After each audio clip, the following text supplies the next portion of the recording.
And good afternoon, everybody, and welcome along to this DigiFest satellite session, as Nessa has introduced.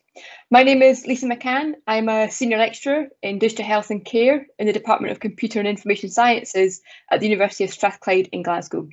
And I'm delighted to chair this session this afternoon and welcome colleagues from the Technology Enabled Care Programme within National Services Scotland and colleagues from the EU Horizon 2020 funded project, the ADLIFE project, of which Strathclyde are one of the consortium partners. We've got a series of short presentations for you from 4 fantastic speakers, followed by a panel discussion with the opportunity for you to ask any questions once we've heard all of the presentations. I'd like to welcome Dr. Andrea Pavlikova, International Engagement Manager with Tech and the Digital Healthcare Innovation Team. So, as Lisa was saying, I would like to make a bit of introduction for you to this EU Health Programme funded project called Scirocco Exchange. So in my presentation, I'll give you a bit of background to our objectives, ambitions, and more particularly, as we are pretty much heading towards the end of the project, also our achievements so far. So if you go next slide. Yeah, next slide. Yeah, sorry. Sorry, no. So just very briefly who we are. So it's the project which involves 9 health and social care authorities across Europe, and it's a project which is coordinated by Scottish Government Digital Health and Care Division. And as you can see, we are really a mixture of partners from Central, Eastern, Western, Southern Europe. So it's really very nice, a mixture of different healthcare system organizations as well as different healthcare system from the perspective of integrated care organization, planning, ambitions, and so on. And as I was saying, our project has started back in 2019 and we are almost due to finish in February 2022. Next slide. Just a bit of background in terms of the rationale for the project when we started. You know, we've been kind of like involved in a number of integrated care initiatives, and from the various you know, feedback, discussions, conversation, it becomes quite clear that we are missing some sort of like tools and frameworks which can guide regions on their journey towards integrated care, which is very often very complex process. So we started thinking if we can develop some sort of conceptual model first that can really enable regions and delivery organizations to understand what are their local conditions for implementation of integrated care. As you know, it's been very quickly learned that the design and implementation is pretty much shaped by the local context, and one solution doesn't fit all. So based on the work with regions, 12 regions initially in Europe, we started with the developing, as I was saying, conceptual model, which we refer at that point as a maturity model for integrated care. And we ask simple questions such as, you know, where the regions currently stand in terms of integration, what are their future ambitions, what are the kind of like success factors, but also potentially failures. And we try to group those learnings in some sort of like, you know, comprehensive framework. And that's how we end up with these 12 dimensions for integrated care. And later on, as we've seen that there has been really a value in this conceptual framework, we started thinking how we can actually, first of all, validate it properly, because as I said, it was based on just on a qualitative interview, but more importantly, how to turn this whole concept in some sort of like, you know, user-friendly tool. Next slide. With the support of 2 actually European funded projects, Scirocco and Scirocco Exchange, so there were 2 consecutive projects, we have came up with the development of this what we call Scirocco Exchange Knowledge Management Hub. And this is for us kind of like the main driver or the main facilitator, how we can support regional health and social care authorities on their journey towards integrated care. It's an online hub which serves on the basis that it's almost like a matchmaking tool or matchmaking hub where the regions assesses their priorities for improvement, assesses where they currently stand in terms of integrated care, and how they can improve on their journey through accessing the existing evidence, the existing good practices, you know, so that we don't reinvent the wheel, but really use the existing knowledge, how we can build on learning from other regions, how to transfer properly the learning from other regions, how kind of like all this kind of like learning can be in the last phase turned into really improvement on the ground. So how we can turn all this learning in some sort of like implementation and improvement in the real life settings. So these are like the four main functionality of this hub. So it starts always with this maturity assessment, so assessing where you are, and then is the functionality about accessing the existing evidence, and then learning and improvement planning. And I'll just very briefly introduce you those different processes, how we implement them to support health and social care authorities on their journey towards integrated care. Next slide. So starting with the maturity assessment, the main driver or the main tool here is this online self-assessment tool, which in principle, if you look, has the same 12 dimensions as our initial conceptual model. So as I was saying, through 2 rounds of the EU-funded projects, we were able to validate properly the framework and then turn it into the functional self-assessment tool. The tool is free to use. Everyone who's interested to apply and test the tool can do so by accessing the link which is highlighted on the slide.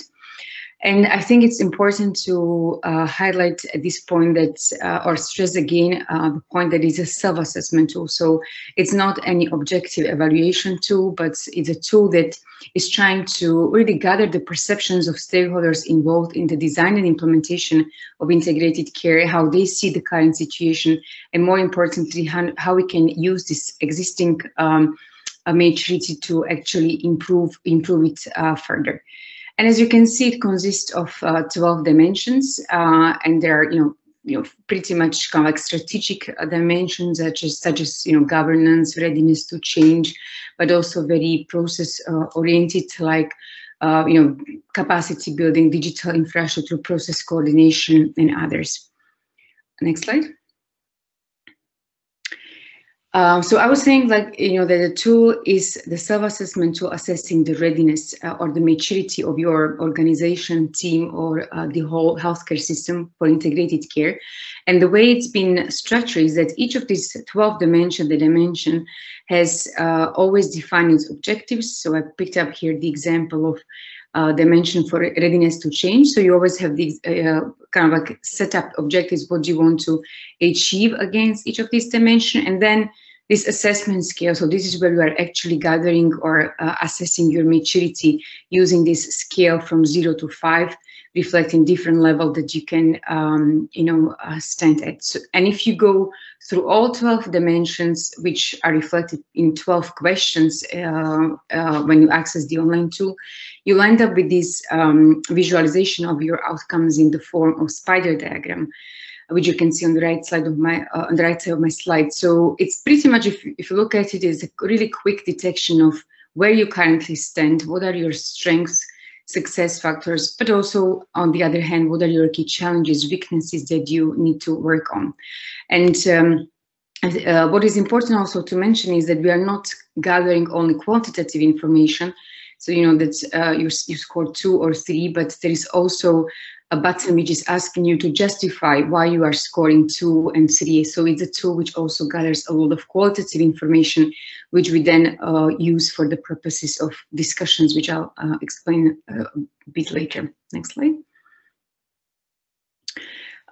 So I mentioned that the tool helps you to obviously gather or assess the maturity of your system, but I think it's also a really participatory tool, which as its ambition is to capture perceptions of stakeholders. And we see quite a lot that some of the users also prefer to actually have different sorts of analysis per stakeholder group. So, if you involve multi-stakeholder, multidisciplinary teams in your assessments, the tool allows you to compare various disciplines or various stakeholders' perceptions.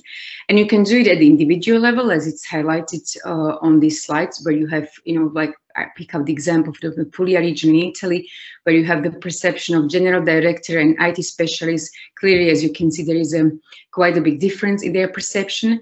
But as you will see on the next slide,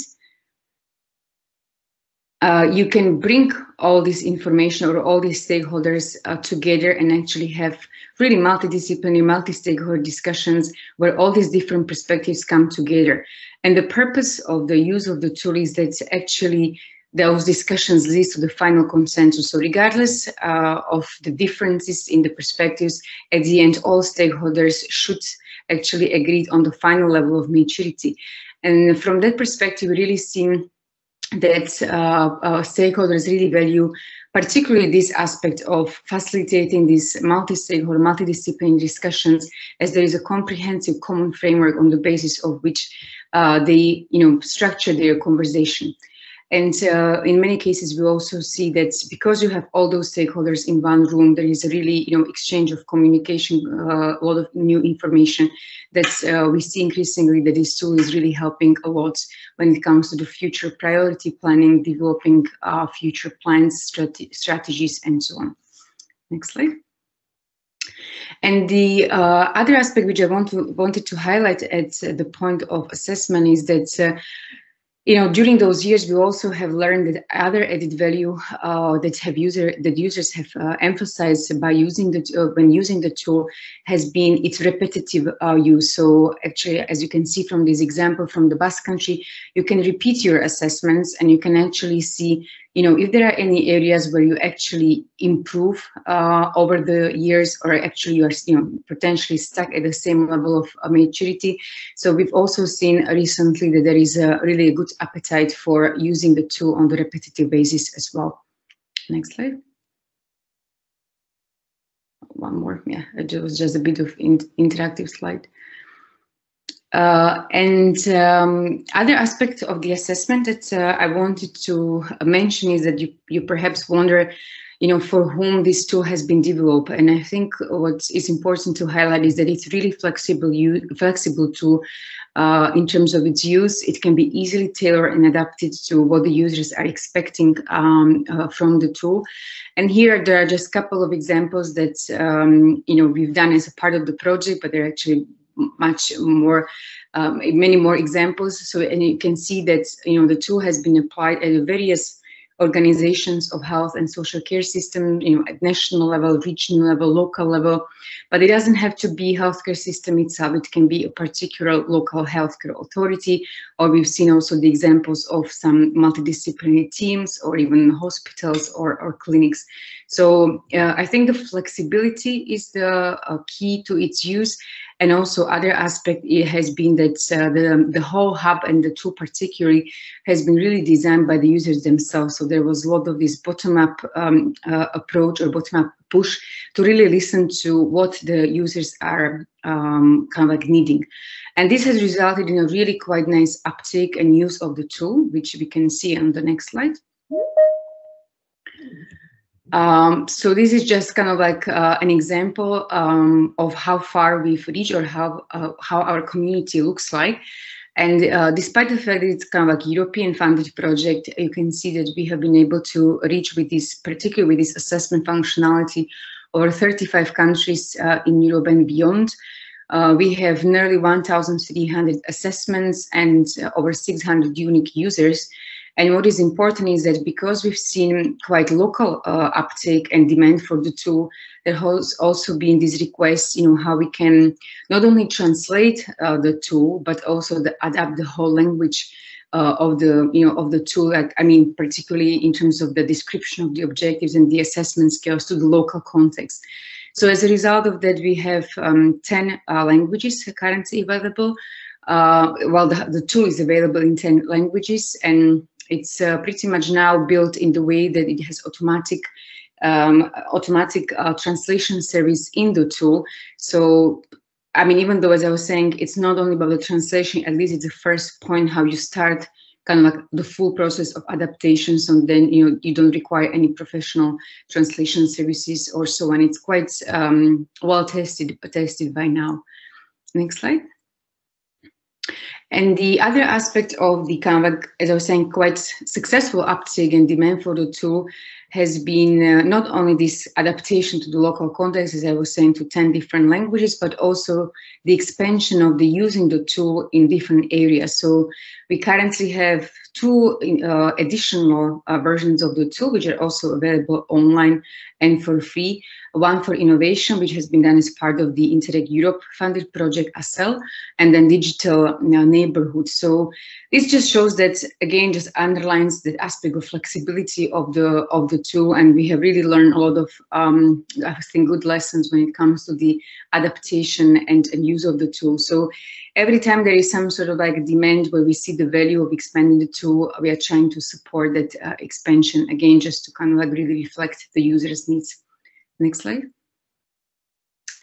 So that was the first functionality about the assessment. I will briefer here. The second one is around accessing the existing evidence and good practices on integrated care. So as I was saying, we are keen not to reinvent the wheel, but really make what is available readily accessible to those who are searching for the hub. So the idea is that when you know your areas of weaknesses, you can easily search what is on the market. And we are looking for a different sources. So, it can be some sort of like national projects, EU-funded projects, but also, human expertise, human skills. So we've done both desktop search and literature review for kind of like, looking what we currently have on the market. And we are not storing these assets on the hub so that we don't create a repository as such, but just linking these assets to the existing resources. And on the next slide. On next, I think you need to do just one more, a few more. Yeah, just keep clicking. This is just. This was just an example of how that asset looks. So, what we define as the asset in the project is that it's every resource which helps you to move or improve your maturity. And as for the purpose of today, we've been concentrating on the digital aspects of health and social care integration. These are just our research from desktop search. So we have identified almost 50 assets around that.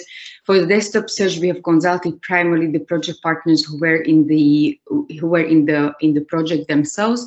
But I think what is nice about this functionality is that we are keeping it live also beyond the project. So everyone who is interested to make their asset, make their good practice or any other sorts of evidence visible, they can easily enter the hub and you can upload your assets yourself and share it with the whole Scirocco Exchange community. So it's pretty much live functionality, which is evolving every day. Next step, next slide. And this was just what we've done through the literature review. So, we have identified obviously much more assets through the literature review, and based on the criteria that we have set for the selection, we have currently nearly 40 assets around the digital infrastructure. Next slide. The third functionality or the third steps in our kind of like this cycle, that you remember from the beginning, is that after you select the evidence or the partners you want to work with on a particular aspect, very much identified by your maturity assessment, we try to facilitate some knowledge transfer activity which are really tailored to your needs. So that's why it's really that maturity assessment at the beginning is very is really kind of like guiding your knowledge transfer and improvement activity. So there is not kind of like random. And obviously, as you can imagine, due to COVID, we had to be the bit creative, and not everything what we have envisaged for the project, particularly those face-to-face events, work out. But we still found that knowledge transfer has been really, valuable aspect of the project for the partners. And we can just skip the next 2 slides, which they will be shared with you, so you can see the whole process and what we have done so far. And I'll just pick up on the last functionality. Can go one more slide. Which is about the improvement. So really kind of like closing aspect or closing functionality of the cycle that I illustrated is the improvement planning. So based on the outcomes of the consensus building or discussion with the stakeholders involved in the maturity assessment, and they did kind of like common agreement what we want to do next, we have applied in the project so-called logic models, which are some sort of qualitative tools for the improvement planning. So we have developed 8 logic models for each partner and region in the project. I think it's important to mention that probably the difference between ADLIFE and Scirocco Exchange will be that we are not going beyond kind of like, this kind of like, how do I say, that framework support. So we are not doing any implementation. So even these logic models are pretty much the tools that regions and delivery organizations will be implementing pretty much beyond the duration of the project, and they've been embedded as part of various internal tools and processes that consortium partners have in place. So yeah, I'll stop here. So that was very briefly about Knowledge Management Hub and our processes. And yeah, happy to take any question. Thank you, Lisa. Great, thank you so much, Andrea. I think we'll hold the questions to the end once we've heard from the other presenters, but those of you who've got any questions, please take a note of those and we'll come back to you. So thanks, Andrea, really interesting and insightful overview of the tool and how useful that and how systematic and transparent that is for people to use. Thank you.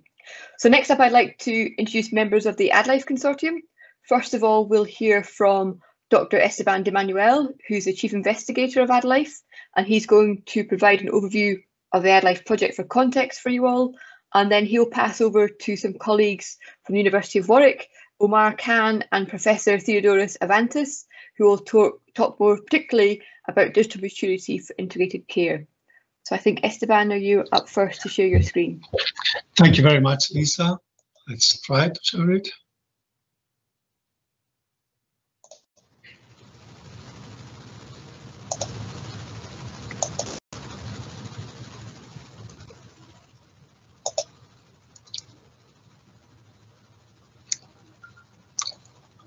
Can you see my screen?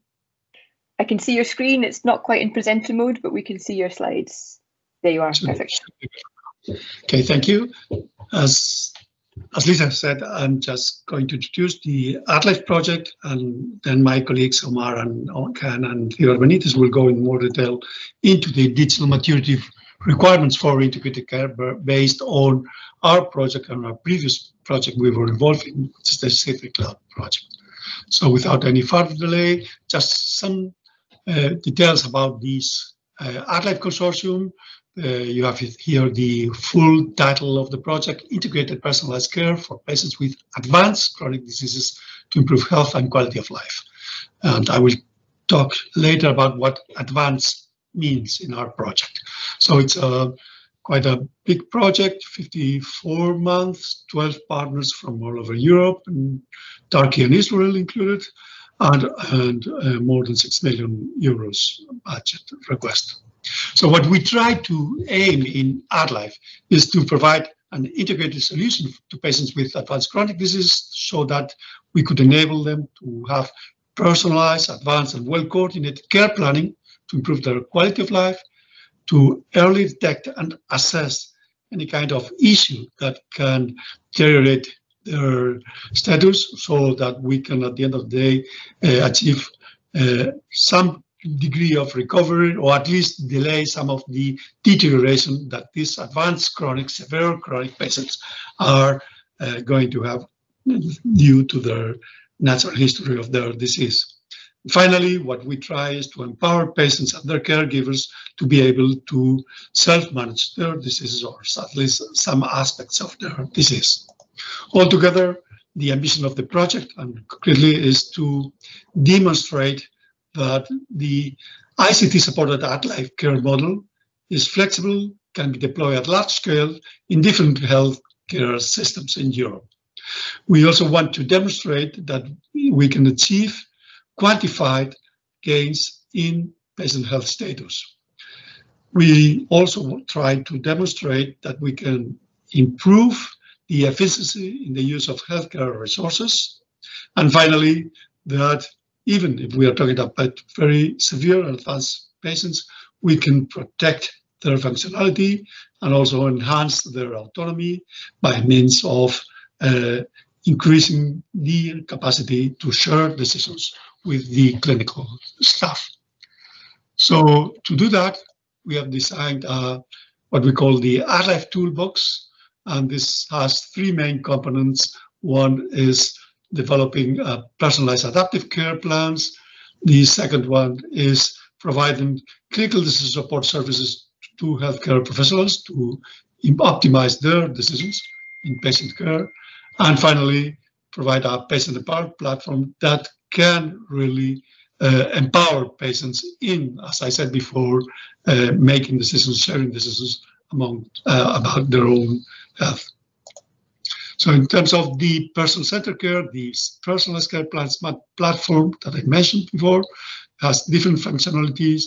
In brief, we provide a review of the medical summary, take into account that we are talking about these chronic patients with years of diagnosis. Normally, it's not so easy to find the relevant data for decision-making in those big, long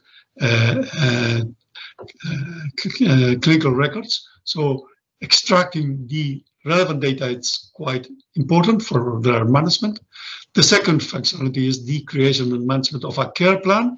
Care plan means proactive action in terms of setting goals for these patients and defining those activities necessary to achieve those goals within a time frame.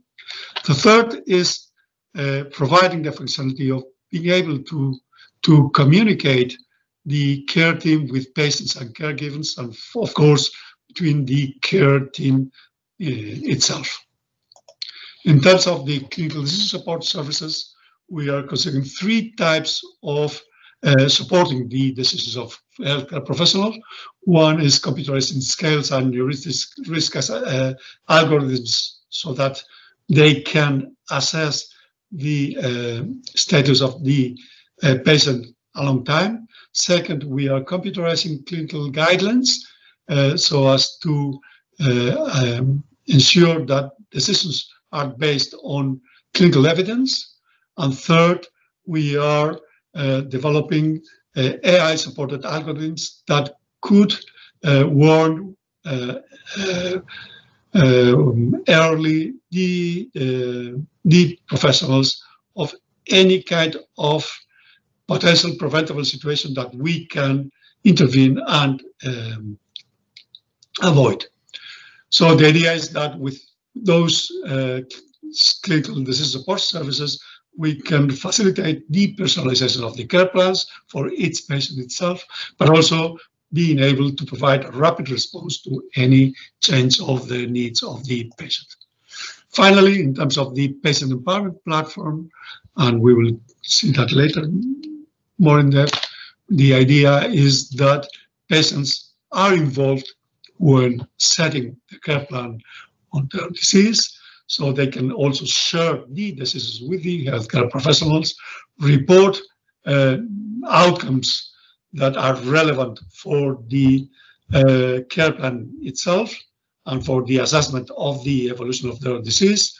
And in fact, those prompts, those patient-reported outcomes can also be inputs for the clinical decision support services themselves, and also be able to provide personalized coaching so that the interventions that can enhance their lifestyles can also be adapted to each of the patients themselves. As a summary, all these tools are embedded in what we call the ADLIFE care model that has different components. As I said before, all the care model is patient and family centered, is based on shared decision making, it's based on outcomes, health outcomes. That is what we want to achieve with all these interventions in a proactive care organization, which requires redefinitions of the roles, not only of healthcare professionals in general and patients in terms of decision making, but also within the multidisciplinary team of healthcare professionals, nurses, primary care physicians, health consultants. There also has to be different redefinition of the roles, and of course, making sure that everybody is engaged in the care of these complex patients. Patients that in our project are over 55 years old, as I said before, in a very severe degree of their disease, in our case, heart failure and or COPD with or without comorbidities. And we are involving healthcare professionals from primary and specialist care in 6 countries, all over Europe and Israel. In terms of the phases of the project the project has three main phases. One is here in red, all the preparation of the platforms, but also the care models and also the contents and logistics of the whole project. Then we have the actual large-scale deployment and the evaluation. Within each of those phases, there have been a lot of activities to be carried out. We will have the slides available for you if you want to see them. But I think my time is completed, and I pass the floor to my colleagues Omar and Theo, so as to get more in depth in the digital maturity requirements that this kind of integrated care needs. So Omar, the floor is yours. Super, thank you, Esteban. That's a really helpful context setting for the audience. And I can see there's a quick changeover of slides taking place. So over to yourselves, Omar and Theo. Thank you. Okay, so I'll wait for, brilliant. So thank you very much for the invitation to this satellite event. As Esteban has presented ADLIFE, as you can see from ADLIFE, we're looking for digitally enabled integrated care, and the work that we are proposing to do on ADLIFE has been preceded by an H2020 project called C3 Cloud that built the basis for what we are customizing and expanding in ADLIFE. Of course, as Esteban said, the approach we take is to be able to improve the integrated care approach by being more digitally enabled, more adaptive and more radical in the solutions to the provision of care in the context of ADLIFE. And that summary slide that Esteban shows you our ambition. But at the present, what we see is that it is suggested that there is no single model.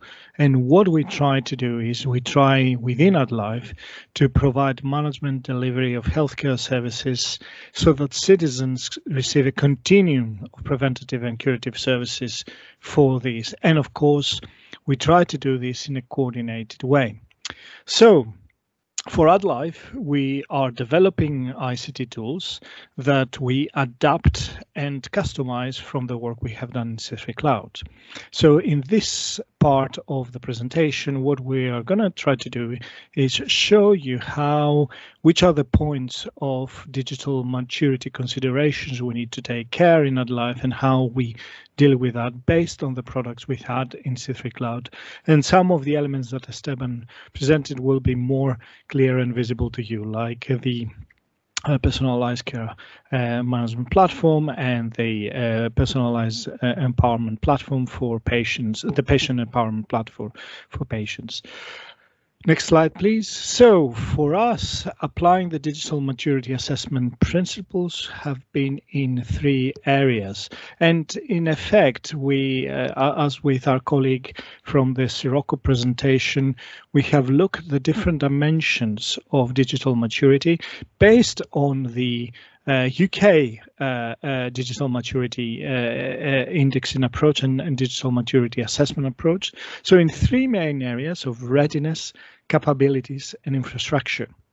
As you will see, we use the C3 Cloud end-to-end solution, which will become the ADLIFE end-to-end solution. And the question there was, are the providers of the service ready to deliver the end-to-end solution in terms of the organizational governance, information governance, skills and competencies, and how are the participating patients and informal givers are supported in this respect. So that was the area of maturity assessment that we looked at, and we'll keep on looking for the transition between the two projects. In terms of capabilities, we are looking if the care pilot site providers have the digital capabilities that they need in order to deliver the end-to-end solution. And this is looked in terms of care planning and management, MDT collaboration beyond traditional boundaries, polypharmacy management in the case of ADLIFE, but also drug management in the case of Citric Cloud, but also drug management in the case of ADLIFE, clinical decision support, as Esteban described, and remote assistive care with the shared care component, with and also looking at computer guidelines as our clinical intelligence assets. And finally, in terms of infrastructure, you will see how the question of how the technical enablers are in place to deliver the end-to-end solution. And this is looked in terms of the technical, semantic interoperability, data management in standardized repositories, digital security, devices, and remote connectivity. So I will ask my colleague Omar to taking based on the principles of Citric Cloud to show how we look at an integrated care delivery end-to-end solution and how we will transition this from the Citric Cloud initial approach to a more mature and digitally enabled solution to ADLIFE. Thank you, Theo. So as you've heard from Esteban and Theo already, the C3 Cloud project was aimed, and the ADLIFE project indeed, were both aimed at addressing specific challenges of managing multi-morbidity within healthcare in a way that allowed us to integrate existing care pathways and create new organizational models to help avoid creating specialty silos and fragmented care. The main objectives for C3 Cloud were to enable MDT members to collaborate on multi-morbid patient care and seamlessly integrate these systems with their existing health and social care information systems. The C3 Cloud project was essentially a pilot study in terms of building these solutions to address these problems. And moving on to the ADLIFE project, our plans are to extend the ICT tools that we built or piloted within C3 Cloud, and optimize the multi-morbidity care pathways for covering a larger set of conditions. And as we heard from Esteban earlier, a more advanced set of conditions, including things like dementia and mild cognitive impairment. So in terms of the digital solution that we developed within C3 Cloud, I've given us a diagram on the right-hand side. I'll explain each of the subcomponents within there, but essentially the whole solution was piloted in 3 pilot sites. And as you've heard from Esteban, we have 7 pilot sites in the ADLIFE project, so widening the users for the system within our next project. And we built our solution based on a set of pilot application requirements while serving the latest technologies and standards within the area. While developing and designing the system, we took a number of considerations around digital maturity. Firstly, we had close collaboration with multiple stakeholders, both from the technical side, such as companies who had state-of-the-art applications within this area, as well as the clinical users who were ending up using the system to ensure that the needs of all users were met. We made use of existing technologies and standards where they existed to avoid duplication of effort and create a more mature solution, even though it was a pilot study. And in the end, we're taking this solution and expanding upon it rather than leaving it in the dust in C3 Cloud, so that we build and keep on improving on the maturity of this solution. The first part of the ICT solution that I want to touch on is the interoperability layer. So this is the main interface between our holistic care planning tool with the local systems at hospitals, such as EHR systems. This had a high digital maturity even within the C3 Cloud project, as we based all of our models on widely accepted standards, such as the HL7 Fire Communication and Data Model Standard. The component which integrated directly with the EHRs was the Technical Interoperability Suite, or TIS. There are a number of extensions we're making within the ADLIFE project to improve this by building in adapters within the Technical Interoperability Suite to support less mature local EHR systems. So not only does the maturity of our solution have an effect on its uptake, but also the maturity of the EHR systems that already exist within the hospital, because some of them may not have the necessary adapters or APIs to enable data to be shared between external systems. Secondly, we also had the Semantic Interoperability Suite. So not only do we need to collect data from multiple systems, but we need to make sure this data is understandable across contexts. And this Semantic Interoperability Suite that we built made use of transformation technologies to firstly transform the data formats from local source formats to HL7 FHIR, but also use terminology services to map codified data items from one coding system to another. This was, again, quite mature within the C3 Cloud project, as we made use of mature terminology services where they existed. Finally, we had the Security and Privacy Suite, which again was quite a mature product by itself. This was developed by our collaborators on the project, SRDC, and it implemented open standards such as OAuth 2.0, OpenID Connect, and smart app authorization specifications to enable anyone using the system to connect to the holistic care planning tool without having to have an additional login, thereby reducing the burden that we put on the clinicians using the system. Next, we had the online platform for the clinicians. We designed this system through consultation with a net set of clinical collaborators on the project and a clinical reference group. And within that system, defined a number of functionalities which were suitable for that team at the time. Within the ADLIFE project, we're taking that forward by including the views and needs of a number of other healthcare organizations. So now 7 disparate organizations across Europe, thereby theoretically making our solution more widely adoptable through the ADLIFE project.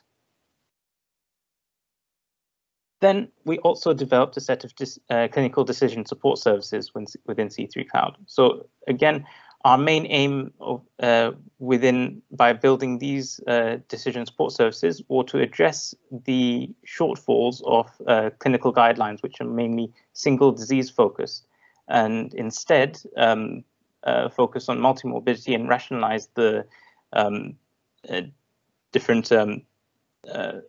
reconcile the different recommendations that were coming from each of the guidelines. Within ADLIFE, we are again extending this clinical decision support to cover more advanced conditions, and also introducing machine learning-based early warning systems for the avoidance of potentially preventable situations based on data from local EHR systems. Within C3 Cloud, we had a robust approach to developing our reconciled guidelines. And again, we used mature languages for defining our guidelines. In the case of C3 Cloud, this was the Guideline Definition Language, or GDL. Within our approach, however, there were a number of manual steps. So first, the clinicians needed to create flowcharts for the guidelines, and then these were assessed manually to identify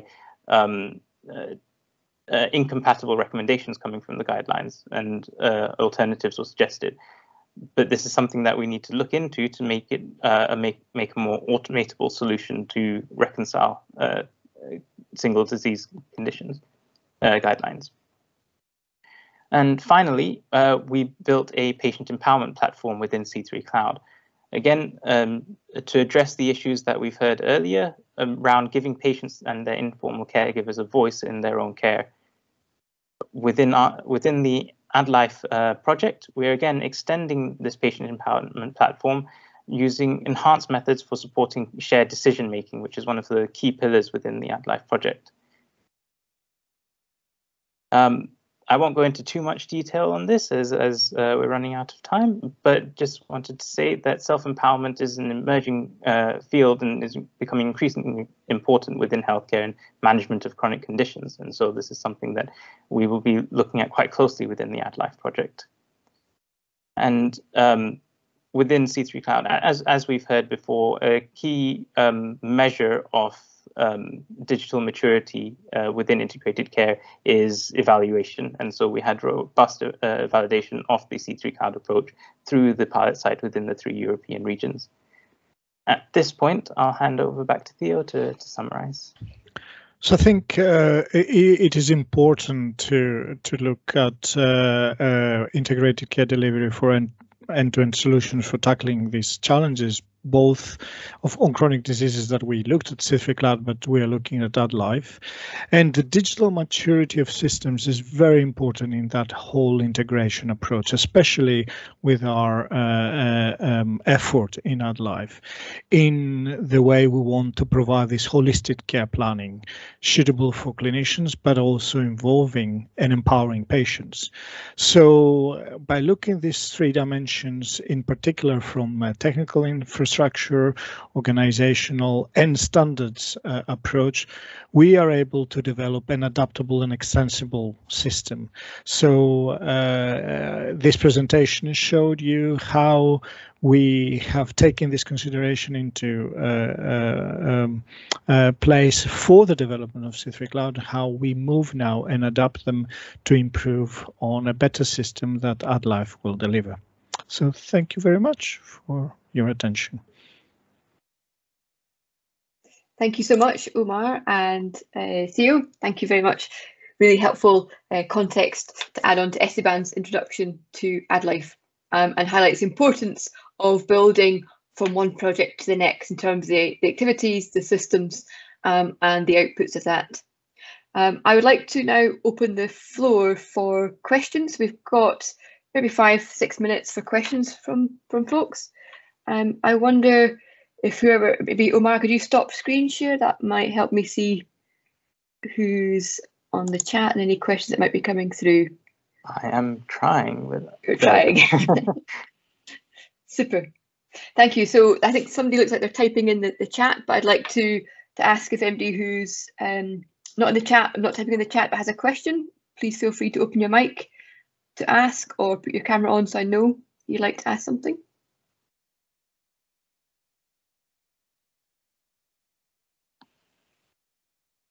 Okay, nothing coming through just yet, but I can see, oh, there's a question just popped right through at the right time. So question from Morgan Miller, thinking of the ADLIFE pilot sites and mapping those onto the Scirocco self-assessment tool, at this stage, what do you see as areas of strengths and gaps and capabilities? And using that spider diagram, how different do you think they'd be between ADLIFE sites? There's a couple of points in there, hopefully you can see that. So maybe we can have an ADLIFE perspective and then maybe Andrea from the Scirocco self-assessment tool perspective. Somebody from the ADLIFE team like to take that first? Maybe, Esteban, if I may, at this stage we have not done this exercise. Of course, we haven't used the Scirocco self-assessment tool as such, but we have done a similar exercise, and it was Esteban's leadership and group that looked on our 3 pilot sites in C3 Cloud. And indeed, when we look at these dimensions of maturity and in particular organizational maturity, there were interesting differences. So you, even in our C3 Cloud example, and I will summarize it very briefly, we had more maturity in terms of systems and organizational approaches of integrated care in our Spanish pilot side, middle maturity in our Swedish pilot side, and we had middle to low maturity in our UK side, where we had a lot of interesting organizational maturity in community and integrated care, but technologically there were a lot of issues there. So I think this kind of self-assessment is extremely useful for projects like ADLIFE and other projects to be able to use actually the visualization of the spider diagrams and have a way to quasi-quantitatively provide an assessment to see the differences, and that informs a lot the technical development. So we are in the process of looking at this in ADLIFE. We haven't used exactly the Scirocco self-assessment tool, but might be a good idea we start using it. Yes, in fact, if I may add, as we are also partners in the Scirocco Change project, we have the two views from the two sides. And I must say that when deployed the Scirocco tool in the framework of the Scirocco Change project in the Basque Country, we found that there are strengths and weaknesses, as Andrea has shown in one of the examples she has in one of her slides. And I must say that in terms of the actual added value that the Scirocco tool could provide for us, and for the large-scale deployment of the ADLIFE toolbox, it's all what it's related mainly to the change management strategy and care models that the ADLIFE toolbox requires if you want to deploy it on a large scale. Thank you. Andrea, it's maybe harder for you. Oh, sorry, Omar, on you go. So yeah, I just wanted to add in as well that I do really like the separation of the measures that you have within the Scirocco Exchange tool, especially separating out readiness to change versus some technical enablers which may hinder or facilitate implementation. So I think we found in a number of pilot sites within both the C3 Cloud and the ADLIFE projects, some may struggle to implement the care planning tools due to issues with, for example, standardization and simplification, but some may also struggle due to their readiness to change and implementing new organizational models to handle this kind of care planning. Thank you, Omar. Andrea, I was just going to say it's perhaps harder for you to comment on the ADLIFE sites, not being so familiar with the ADLIFE project, but I wonder in the sites in the context that you worked with, identifying some of those differences in the maturity levels and readiness, for example, did those sites get an opportunity to speak with one another and compare and contrast and learn in that way from each other? Yeah, definitely. Before I just answer this, Scirocco, I just would like to emphasize, because Omar, you actually made a good point, because when I had that slide around the conceptual model, what I forgot to say is that when we started working on it, we were actually designing the model just for the, what we call at that point in 2012 e-health. Now it will be digital solution. So we really, the objective was, let's have a, maturity model for assessing e-health readiness or, digital readiness. But after speaking with those, 12 regions initially, we very quickly came to the conclusion that you really have to have all those other dimensions around, and it's not just that one single dimension. So you really made a good comment around it. And yeah, Lisa, for your question, and what I saw from Morvan, I don't think that we ever had the same assessments, and I think that this is what it makes it interesting, because I think what is also worth saying is, I was saying, it's not the objective evaluation, so it's pretty much almost like a snapshot in a given time, and it really depends on people who you have in the room. Like when they are doing the assessment. So sometimes when you actually present, for instance, I had the examples from Puglia region or Basque Country, you really have to see it in the context that, there were a particular group of people behind that spider diagram. So it's nothing that, gives the pictures about the whole region or the country. But when you do it in that given time with that particular team that you want to achieve particular specific objectives, I think it works well. And it's particularly that, as you said, like knowledge sharing, because a lot of, like when we had those consensus building workshops, the discussions, a lot of changes in the maturity actually were due to the fact that even within the same organization, they were just simply not aware what was going on in the certain departments or particular teams. So it's a really good tool to actually get everyone engaged, share the information, make sure that we are aware of what's on the ground. And it was really surprising that even a single team within the simple department was just lacking the information what's going on elsewhere. So you would never end up with the properly the same assessments for different sites. But if you bring the right people, and as I was saying, especially if you evolve it over the time, maybe with the same group of people, I think it's a very informative tool in terms of where people feel they are and where they want to be.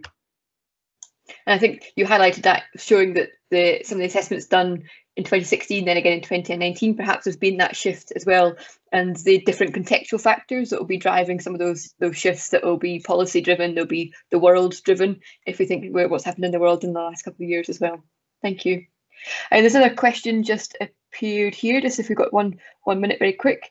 Some application of Scirocco Exchange did take place at quite large levels, large volumes of people, however, recall a Swiss example. So I think it's maybe more of a comment that sometimes there's quite large amount of people. So how do you perhaps take those people? Oh, so more info than a question. So yeah, that you can take a lot of people with you on that particular conversation and journey. Okay, thank you, Diane, for that comment. We've just literally got 1 minute. I just want to open the floor to make sure there's no other questions that people would like to ask before the panel leave. Esteban, yeah. Yeah, in the meantime, just to reinforce what Andrea has said, so the key issue is to have the people who is going to act or are responsible to act in the room to make their own assessment, and the tool has been very, very, very useful to enable those people to understand each other and to agree on what is the focus of action. So it's a tool that enables actions. It's not an evaluation tool and external evaluation tool, as Andrea said, and for that it has been very useful for us.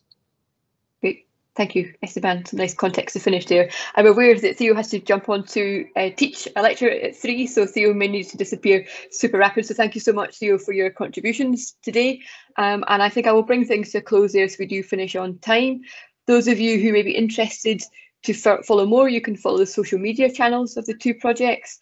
And we may be able to find a way to share the slides if people are happy to put their slides into one file, and we can send them to those of you who joined today. So I think I will thank you all for your efforts in terms of preparing your slides and coming along and today presenting those, and there's little bits of extra clarification in the Q&A session. So thank you so much, everybody, for joining, and thank you, the audience who've joined us today, and I hope you found it interesting and useful to take away from today. Thank you all. Thank you. Thank you. Bye-bye. Bye. Bye-bye.